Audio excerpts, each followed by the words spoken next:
Afrika yedu. Amen. Afrika yedu. Hallelujah. Tinotenda Mwari. Ngiyabonga uNkulunkulu. Mwari uri kumsoro kudenga denga. uNkulunkulu ophezulu ezulwini. Wakasika zose kudenga napanyika. Wadala konke izulu nomhlaba. Mwari wa Mwari. uNkulunkulu wabonkulunkulu. Chiramba kuseketuka mbiri utare. Nande mutande gavira katandire nyika. Afrika yedu. Amen. Tinotenda kuna Jesu Kristo tariro yedu menyu. Siyabonga kuJesu Kristu yena wakafa kararama zvena nhasi uno mupenyu. Owafa waphila namhlanje uyaphila. Jesu wakatuma muranda wake Paulo mwazha wa Afrika. uJesu wathuma inceke yakhe uphongwazha wa Afrika. Tinotenda kuna Paulo mwazha wa Afrika wakatumwa na Jesu. Siyabonga kuphongwazha wa Afrika wathunywa nguJesu. Tinotenda zvikuru nokuda kwenyasha huru dzatakaitirwa. Siyabonga kakhulu ngenxa yomusa esawenzelwayo. Nokuti hanzi kutenda cheri matenda mupereki. Ngoba kuthiwa ukubonga okomnyama. Zvino Paulo mwazha wa Afrika wakatumwa akatenda kutumwa na Jesu Kristo. Manje uphongwazha wa Afrika wavuma ukuthunywa nguJesu Kristu. Paulo muapostoli asina kubva kuvanhu kana kutumwa navanhu. uPaulo umpostoli ongazange wavela ebantwini asina Jesu Kristo na Mwari Baba wakamusa kuwakafa. kodwa nguJesu Kristu noNkulunkulu Baba wamvusa Zvino ndiye ane basa riri pano. nguye nomsebenzi olana. Basa rataunganira pano. Umsebenzi esiubuthanele lana. Basa rokuponiswa kwedu. Umsebenzi wokusindiswa kwedu. Basa rokusunungurwa kwedu. Umsebenzi wokukhululwa kwedu. Basa rokubvisa vanhu muzvivi. Umsebenzi wokususa abantu kuti vanhu vasiye zvakaipa vateere Jesu. ukuze abantu bashiye kubi bayilandele uJesu. Vanhu vasiye mano vateere Jesu. Abantu bashiye vanhu vasiye zvose zviri.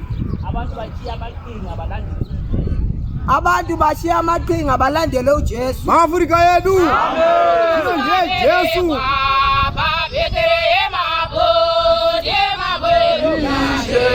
Ndiye mambo yedu kale.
Afrika yedu. Amen.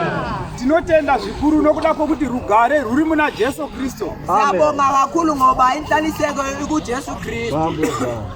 Ungava nemari kana ungava nepfuma yakawanda asi kana usina Jesu Kristo hapana rugare. Ungaba nenotho noma imali eningi kodwa makungena Jesu angeke kuhlaleke. Zvino tinotenda nokuda kwokuti isu takaziviswa mune rugare. Siyabonga ngoba thina saziswa ngokuthula. Paulo achitumwa wakatumirwa kuti atibvise mukusaziva. uPaulo ethunywa kuti tipinde mukuziva mune rugare ekungakwazini esifake. Zvino tiri muno murugare rwaJesu Kristo. Sisekuthuleni kwaJesu Kristu. Ana wawa wangu Jesu napanane zvinhu zvose ezviri bonde zvangu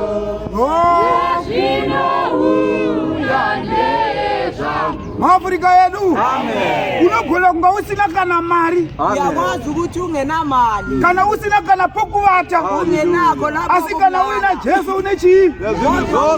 Mambo Jesu waberekwa pa Bethlehem hapo ndiye mambo rugare. Bethlehem nguye inkosi yokuthula. Ndiye wakauye kusunungura vanhu kuti vabviswe mukutambudzika. Uyakhulula abantu ukuthi basuke ezinkingeni. Mukutuma kwakaita Paulo mwaja wa Afrika. Ekuthumena kwenza ukubona watuma Paulo wa Afrika kuti azorodza vanodi. Vanotenda. Jesu bati uyai kwandiri mose makaneta makaremerwa. Uye ndikuzorodzei. Paulo kana achitumwa kuzorodza vanotenda. Jesu kana achiti uyai kwandiri mose makaneta makaremerwa. Uye ndikuzorodzei.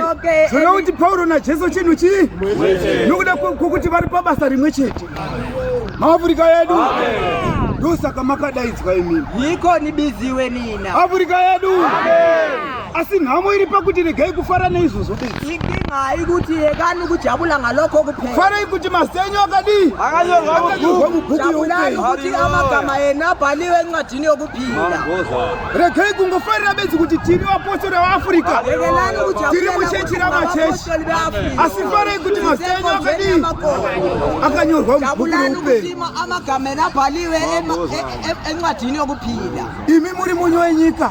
Nina lutswayi mucharakawakwa pamusoro pegoma haringadi. Vapostori veAfrica pese paunofamba utionekwa kuti uri mupostori weAfrica. Abapostoli veAfrica konke la bahamba khona babonakala. Asi kana ukasvika pakudurungunda uchiziti uri munyu, ungafika lapho unosvika pakuraswa uchikwasikwa nechii? Tikude kuti vanhu vavapostora chaivo chaivo kunyangwe vari muThe African Apostolic Church, nokuti unogona kurasika urimo muchechi. Uyakwazi kulahleka ukhona enkonzweni. Afrika yedu. Handizvo zvakatumirwa Paulo mwaZvaAfrica kuti vanhu varasike. Paulo wakatumirwa kuti azorodze vanotenda. Vanhu vanofanirwa kuti vazorodze abakholwayo. vari mukutendani? Base kuna Mwari. Africa yedu. Timonzi wa Paulo ari kuti kudi hande. Vakorose 2 verse 1. Hande. Kutambudzika kwa Paulo pamusoro pavo. Paulo achitambudzika pamusoro pedu. Paulo eshukumezeka phezu kwethu. Ari waka tumapa.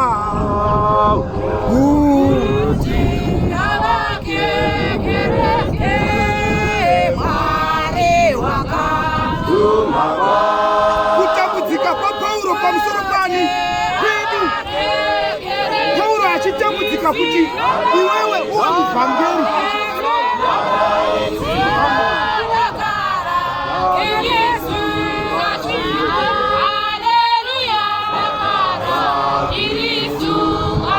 Afrika yedu.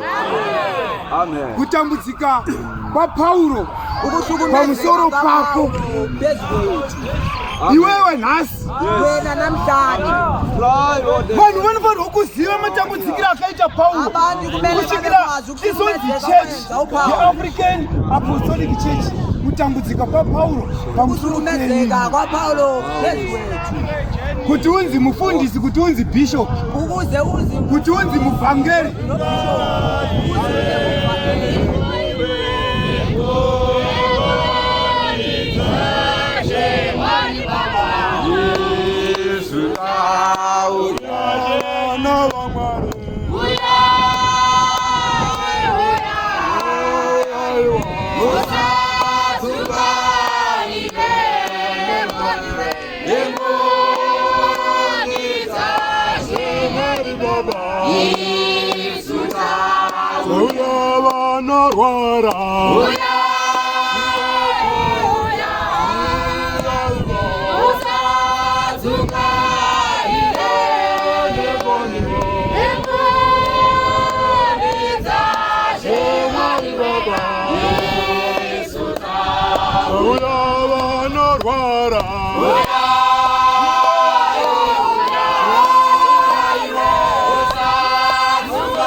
Yesu tauya.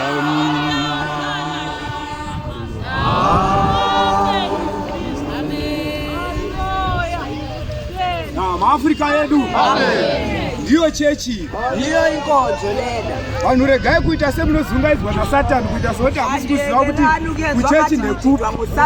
Ndo chechi maAfrika yedu tati ndochi ndo chechi yona inkonzo. Paulo wakauya, Paulo wakatumwa, Paulo watunywa. Kutambudzika kwa Paulo pamusoro penyu, kuhlukumezeka kwa Paulo phezu kwetu. Pamwe pacho achidzidzisa madziwa achibuda, pamwe pacho achidzidzisa mvura ichinaya, pamwe pacho achidzidzisa kuchipisa. Chaiitira bedzi kutambudzika pamusoro pani? Kufuna kuti afundise nina.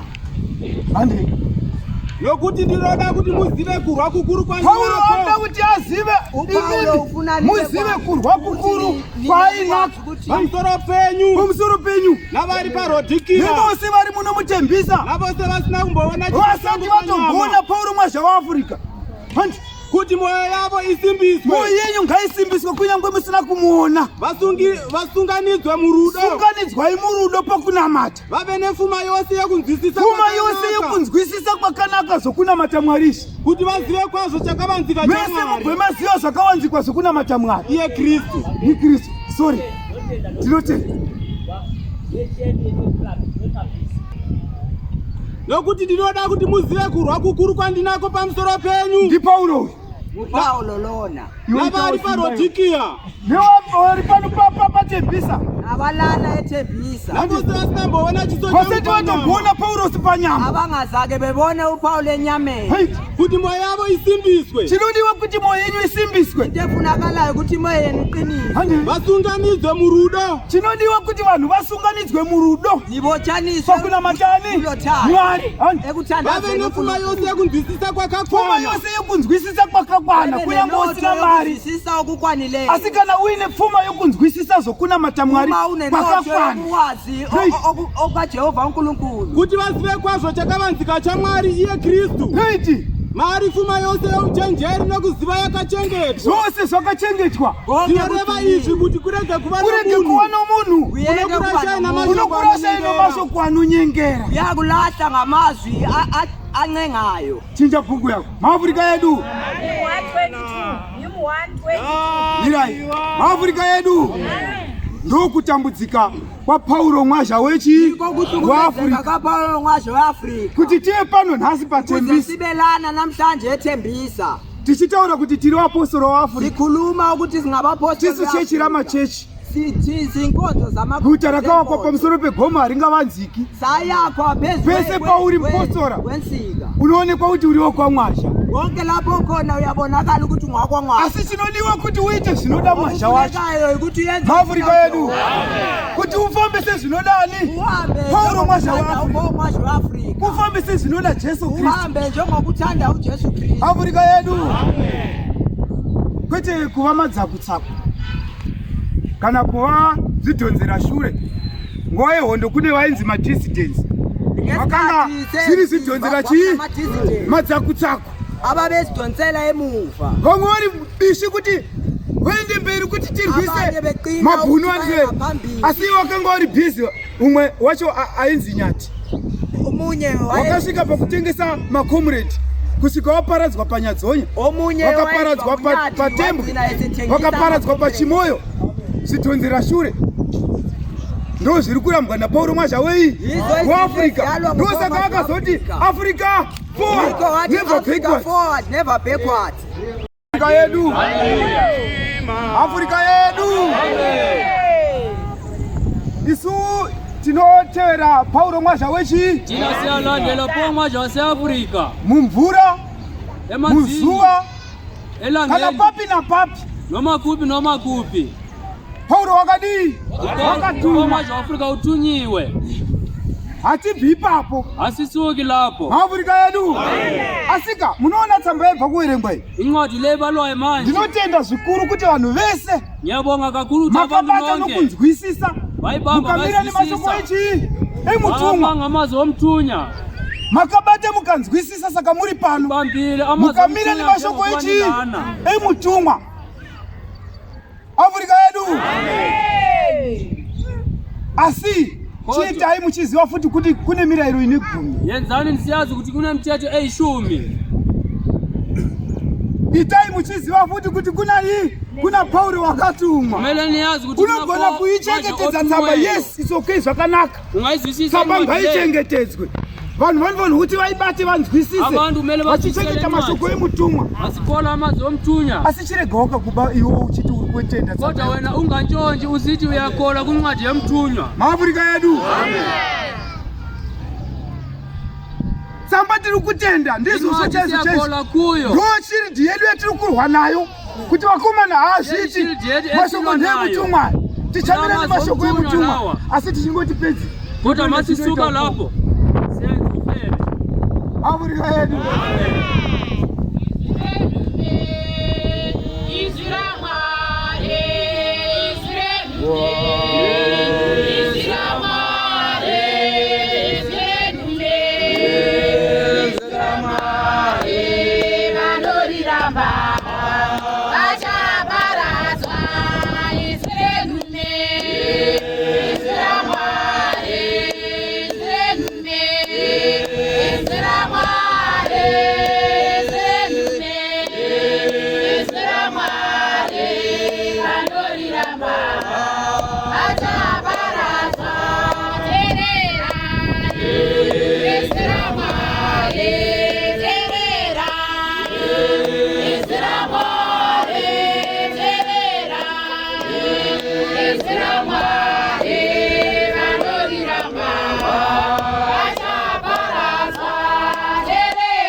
Afrika yedu. Amen. Ya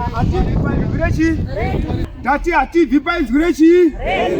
Angeke sisuke kilizwi lomthunya. Nume atiri kutaura ndi Paulo mwaja wechi.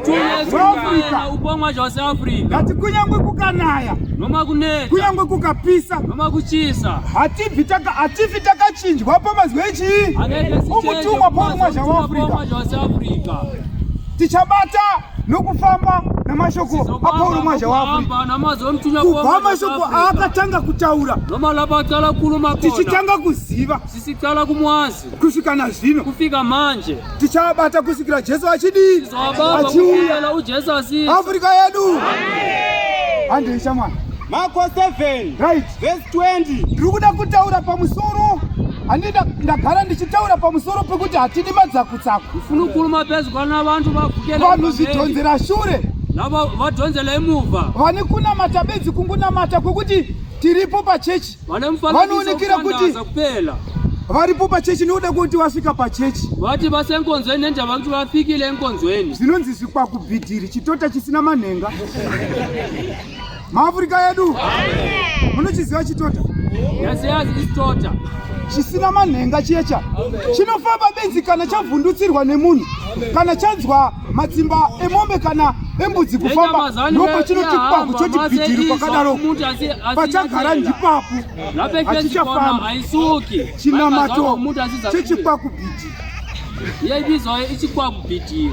Vanhu vanongonzwa bedzi kuti Toda kuti tinamate Mwari nokuda kuti wasika pano pagumhano retembisi. Abantu bazokupela kuti sifuna utandaza uNkulunkulu nendlela kuti wafikile lana embutano. Toda kuti vanhu vabve pachinamato chakadi. Sifuna kuti abantu basuke vanhu vabve paunhu wakadaro. Unonzi kunamata pokuti kana uri pakutaura kwako namaitiro ako mafambiro ako mafungiro ako nokucabanga kwako famba mangwanani uchichenjerera murayiro washe kutaura kwako kwose uchichenjerera murayiro washe. Tiri kuda kuti vanhu vabve pachinamato chechikwakuphitiri kuti wamubva panapa besi vhangeri unoinzwisisa kana uri pachechi, asi kana wabva pachechi wangofanana nenyika. Matauriro ako zvinobva mauri nokusuka kuwe. Ndakambotaura ndikati ndamboshanda mubucha inini. Ndingashanda ebuchari. Kune inonzi front stage neback. Ikona ibizwa zvataita tiri kuseri kuti chicheka nyama. Nyama taicheka ichidonhera pasi. Tichitora taingoitora tobva taisa mudisplay. Tongoinyora kuti brisket but kune yakadonhera pasi yatakambotora tikaisa imomo. Makudisplay vambozvizivi kuti takadonhesa nyama. Mara wena maufika kuzotenga nyama ngeke wazi kuti nyama lengcolile.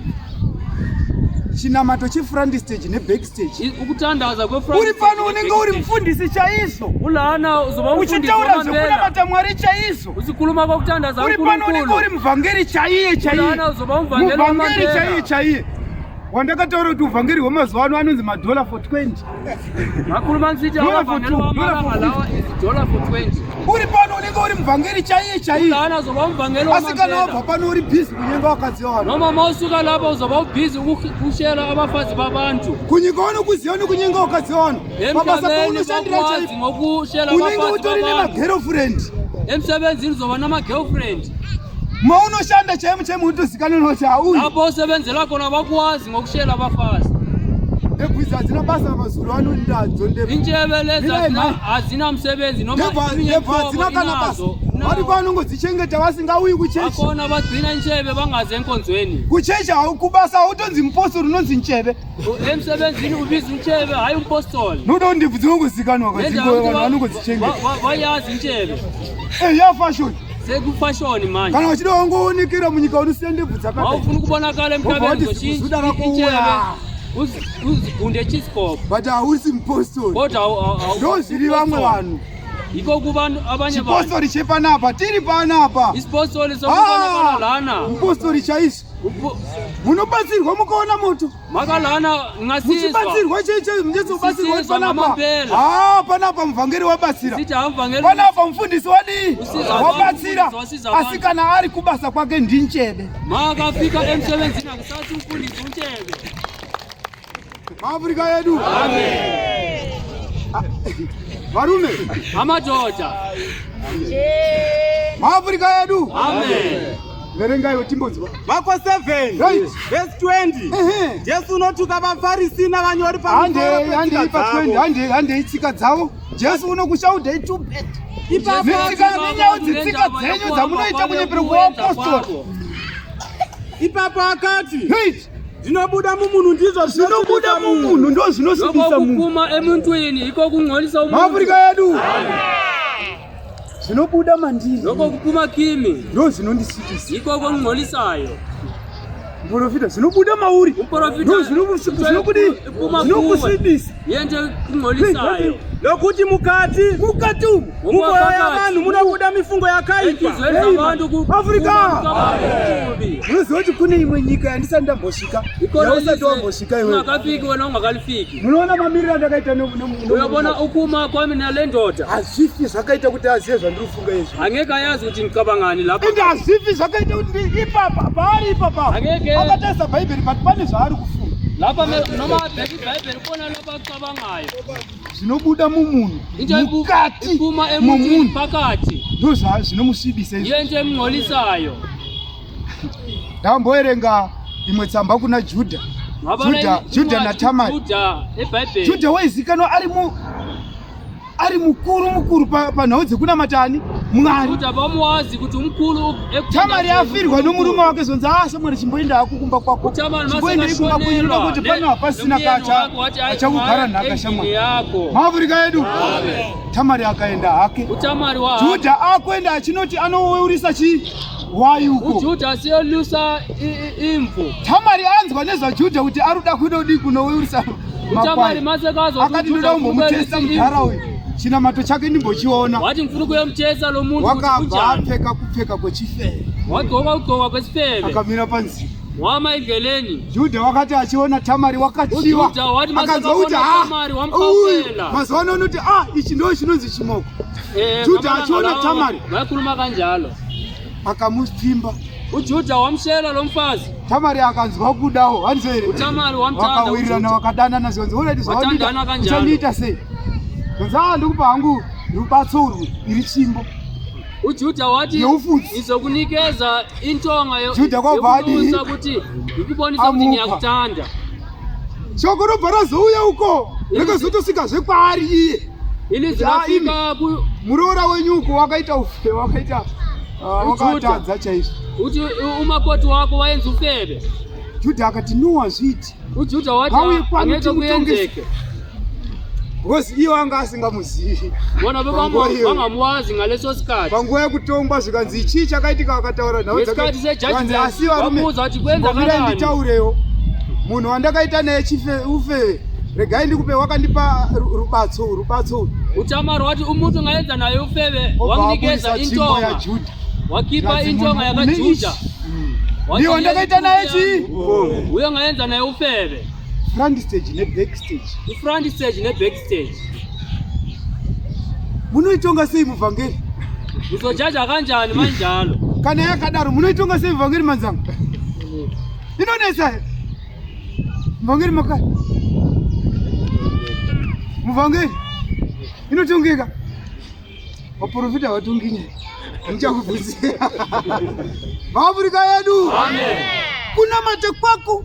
Kutandaza kwako ngakuve chaiko uri kumba. Ngakuve chaiko uri pachechi.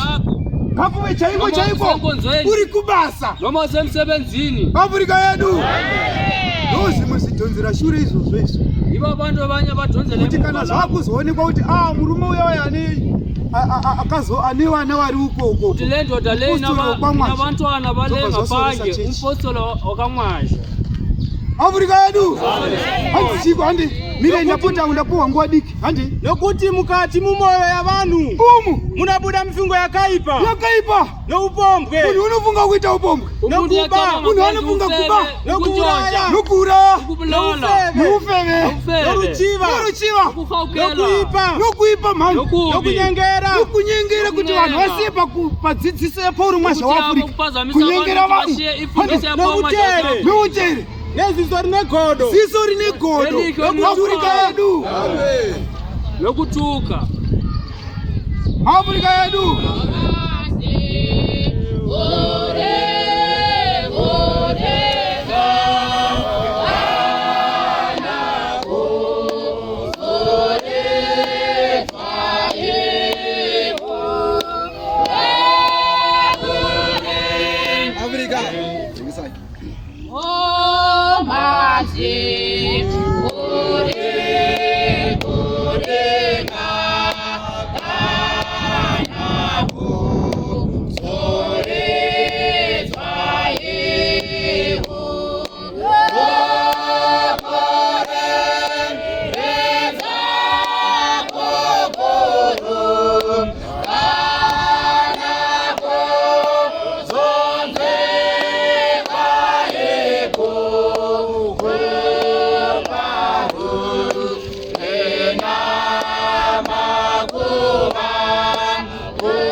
Afrika yedu. Amen.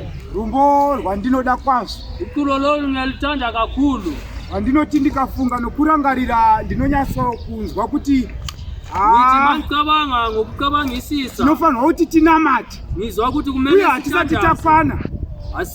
Asingakayenelisi. Vati ivo vakafira pane zvakaipa zvavo. Wonke lavo vashonela okubi kwavo. Nenguva yavanoona icho chichiso chavo vose pane gomba. Vabona leso. Afrika yedu. Ivo vakanaka voga.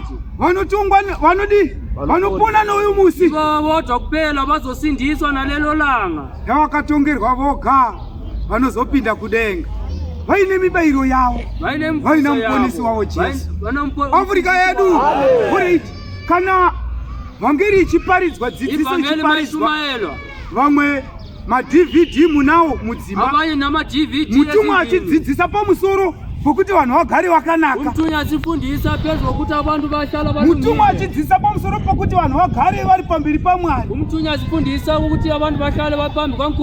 asi muparidzi achiri bhizi kuvengana nemuvhangeri muvhangeri achiri bhizi kuvengana nemufundisi mufundisi ari bhizi kuvengana na bishop mufundisi ubhizi kuzondana no bishop maAfrika yedu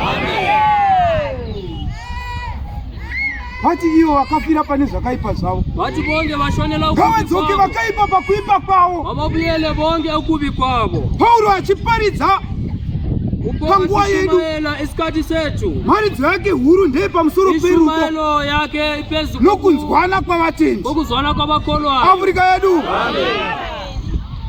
Asi vanhu havasi kutendeuka vanhu havasi kubva pakuvengana nokushayiwa rudo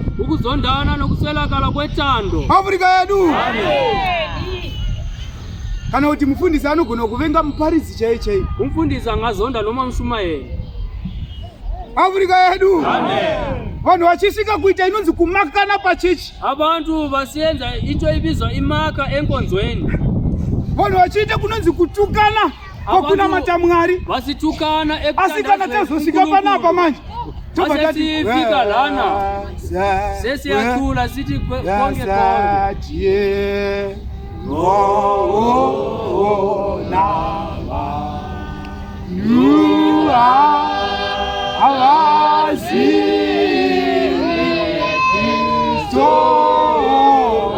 iwo wakachowengana namufundisi pasaidi papo iwo wakawengana namuvhangeri pasaidi papo asi ndioni kuti kwese kwese tinoona vanhu havazivi Kristu vakarasikirwa diko bati iwe ndiwo uchiri mukuvenga kwacho maAfrika yedu. Amen. Hanzi vanhu havazivi Kristu vakarasikirwa diko abantu havayazi Kristu ngavadzoke vakaipa vakuipa kwavo teura inhasi kumusununguri nguva yapera nguva yadi yapera kuti vanhu vanamate Mwari mumweni muzokwadi chakai Jehovha achawanikwa tanaigwaro achiri pedyo wakaipa ngazi nzira dzake nomunhu usakarurama mirangariro yake kutsvaka Jehovha achawanikwa kuti mumutsvanzvadzire mumubati musvike paari mufambe maari mugare maari muwe saiye muite kuda kwake Afrika yedu asi vanhu vari kurasa focus yekunamata Mwari vachiteera tsika dzavo vachiteera kuita kwavo kusiri kuita kwaMwari kusiri kuita kwaPauro mwazha waAfrica Pauro nhumetungamira isitoteera manje kwete kuti isusu ndapotangu kwete kuti isusu titeere Pauro hayi kuti tina silandele uPaulo. Paulo ndiye anofanira kuti kwete kuti isusu titungamire Paulo naika hayi kuti tina sikokela upomwa South Africa. Paulo nhumetungamira isusu titeve kwete kuti isusu titungamire hayi kuti tina sikokele yena Afrika yedu